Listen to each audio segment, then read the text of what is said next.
Significant weather advisory for northwestern Livingston, central LaSalle and southwestern Grundy counties until 5 p.m.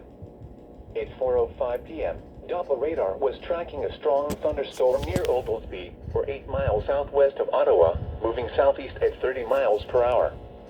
Penny-size hail, wind gusts up to 50 miles per hour, and brief funnel clouds will be possible with this storm.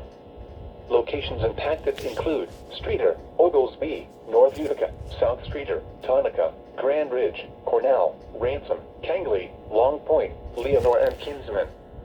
This includes Mathewson State Park and Starved Rock State Park. Frequent cloud-to-ground lightning is occurring with this storm.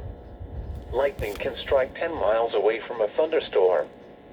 Seek a safe shelter inside a building or vehicle. Now here is